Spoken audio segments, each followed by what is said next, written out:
Hi, I'm Michelle Stirling for Friends of Science Society. It's February the 3rd, 2022. It's about 4:30 in the afternoon.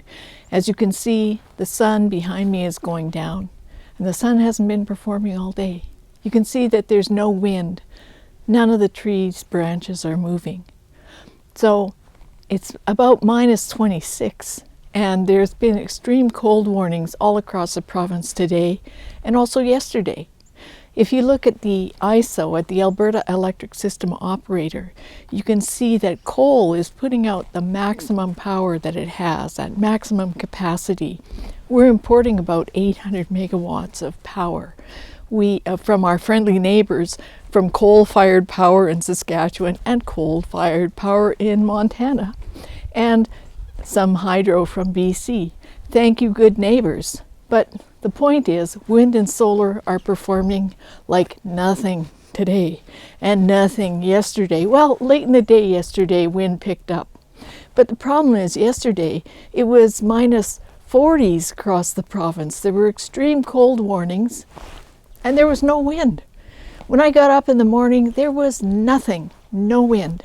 So I want to show you that not only is wind and solar intermittent and not great on a day like this, but I'm going to go back in the house and review some numbers that colleagues sent to me showing just how terrible the performance of wind and solar is over the whole month of January. And the purpose of this is to tell you that we cannot go to net zero. We cannot have a grid powered by wind and solar that's so unreliable and such an underperformer. And it's a lie to say that the wind is always blowing somewhere, therefore we just need to connect a few provinces. It's just not true. Wind patterns are typically regional, so you'll have times when all across a huge area of land, there's just no wind, period. So it doesn't matter how many transmission lines you build, how many wind farms you build. If there's no wind, there's just no power. And if you're on a cloudy day like today, an overcast day, if there's no sun, no solar power either.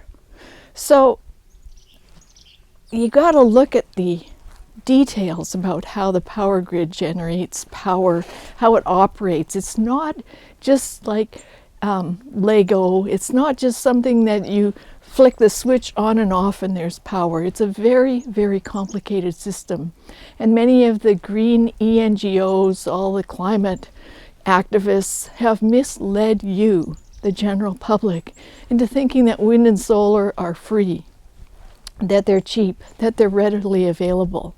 We've got a couple of reports I want you to also look at. One's called The True Cost of Wind and Solar for Alberta, and the other one is called What You Really Need to Know About Renewables That Pembina Institute Won't Tell You. And those are just two of many reports that we've done on this topic. We're working with professional engineers who know how the power grid works. They know how to do the numbers. They're not activists. They want you to understand the facts, because these are literally life and death situations that we are facing in this kind of cold. So I'm just going to run inside and do those numbers for you. Come on in and see what my colleagues have to say.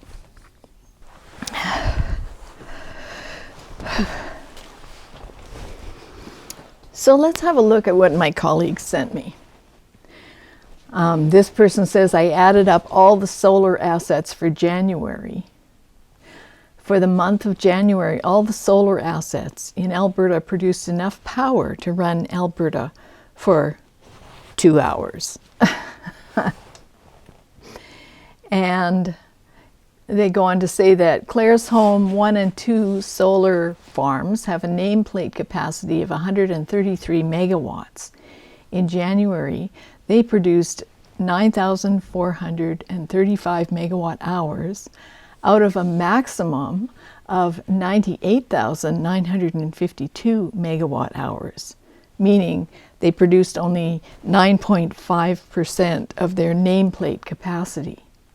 And a similar $200 million investment in a combined cycle natural gas plant would have produced 700% more power, or about 70,000 megawatt hours. And then I've got this from another colleague. Today I looked at the Alberta Electric System Operator data for this January, and I thought I'd share it with you. For the 31 days, there were a total of 10 hours when wind power generation in Alberta was 0. There was also another 25 hours when the wind power generation was less than 20 megawatts, when the Alberta power demand was running at 11,200 to 11,700 megawatts. And perhaps a very specific concern was that January 5th had 6 hours of 0 wind power and another 5 hours of less than 20 megawatts. So that's part of this person's concern when they see that the Alberta Electric System Operator, the Alberta Utilities Commission, and the Alberta Energy Regulator are approving more and more of the very unreliable wind and solar power onto our grid. So what they're basically saying is what I showed you outside. Wind and solar are unreliable. They can only ever be a complement to the grid. They can't run or power the province of Alberta or anywhere in Canada. It's just too cold here. And there are places in the world where solar works very well, in Arizona, in Israel, but there's lots of places where it works very poorly, even though it's in a tropical area, just because it's overcast, cloudy. You know, sometimes, I think it was Václav Smil who spoke about how some places in a tropical area where you'd think you'd have great solar insulation has about the same solar insulation as Germany or Northern England, which is not very good. So you can look at the ISO data online, and somebody mentioned to me one day, you know, we're always talking about Alberta, but many of our members are from around the world. And so I'm going to post this on our blog along with some references to other places where you can see power generation more or less in real time or in real time.